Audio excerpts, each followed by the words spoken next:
Hi, welcome to Spiritual Nuggets of Truth. Today our message is entitled Canopy of Love. Love. God gave me an acronym for love.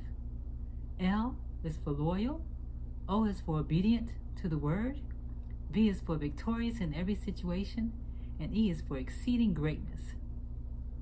Love is the key to success, fulfilling your God-given purpose and experiencing true love, joy, and peace in your life. John 1:1-3 says, "In the beginning was the Word, and the Word was with God, and the Word was God." So God is the Word of God, the truth, absolute truth. When you abide in the Word, you avail yourself to divine protection, spiritual understanding, wisdom, grace, and faith. Your life explodes with blessings, and you receive the desires of your heart pursuant to God's will. Psalm 21:2-3 says, "You have given him his heart's desire and have not withheld the request of his lips. Selah. For you send blessings of good things to meet him. You set a crown of pure gold on his head." Psalm 21:6 says, "For the king trusts, relies on, and is confident in the Lord, and through the mercy and steadfast love of the Most High, he will never be moved."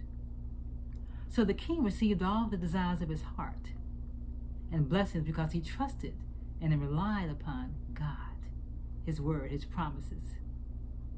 He knew without a doubt that the promises of God were true and that they would come to pass. He knew this because the word of God says so. And through his experience, he got the desires of his heart and received blessings. He totally, truly trusted in the Lord, believed, depended upon, relied upon, and became confident in the Lord by reading, studying, and meditating on the Word of God. And that's how your faith increases. Faith cometh by hearing, and hearing the Word of God. So in order for this to happen, what kind of relationship do you think the king had to have with Jesus? He had to have a close relationship with God, with Jesus. And so he did.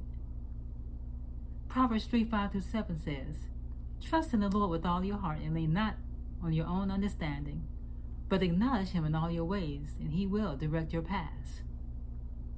Be not wise in your own eyes. Fear the Lord and depart from evil." So the king had constant faith and was never moved from his faith. He never allowed doubt to come in. Sometimes we allow doubt to come in by what people say and what they think of us.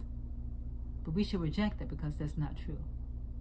It's a strategy of the enemy to put doubt in your mind and your heart. But the most important thing is, what does God think of me? What am I doing to please God? Don't seek to please people, but only God. You're accountable to God. God has made you valuable. You're a divine work of art created by God, God's masterpiece. You're not the opinions of what people say and what they tell you. You're who God says you are. And he says you are fearfully and wonderfully made by God. So indeed you are. So believe, trust, accept, acknowledge, and walk in that truth. You are fearfully and wonderfully made by God. Ecclesiastes 12:13 says, "The whole duty of man is to love God and keep his commandments." You can't love God and keep his commandments by pleasing other people, because their thoughts and ways do not agree with the word of God. They don't agree with God.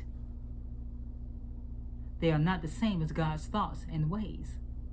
So again, your objective and goal should be only to please God.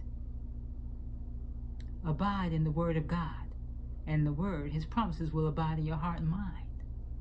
And your life will be transformed unto righteousness, and you'll begin to exemplify the character of Christ. Love, joy, peace, long-suffering, meekness, temperance, goodness. The fruits of the Spirit, pursuant to Galatians 5:22-23. And you discover this by constantly reading, studying, and meditating the Word of God. 2 Timothy 2:15 says, "Study to show thyself approved unto God, a workman that needeth not be ashamed, rightly dividing the word of truth." So it's a commandment for us to study the Word of God. And a part of studying is meditating on what you've read, what you've studied, so you can apply it in your life. God gave me a wisdom formula several years ago, And it's knowing the Word of God plus understanding the Word of God plus applying the Word of God equals wisdom. So it's knowing plus understanding plus applying equals wisdom. So I challenge you today to set your goal to please God and not people. Recognize that you are fearfully and wonderfully made by God. You are not valueless, but valuable, because God has made you valuable. Thank you, and God bless you.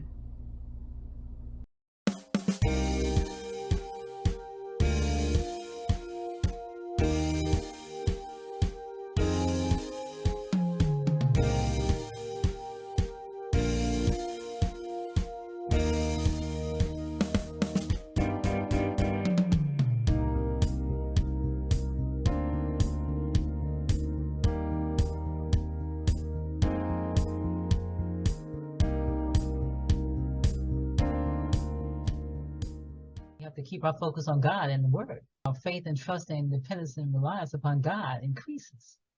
And the Word of God says the just shall live by faith. Knowing the Word of God plus understanding the Word of God plus applying it equals wisdom.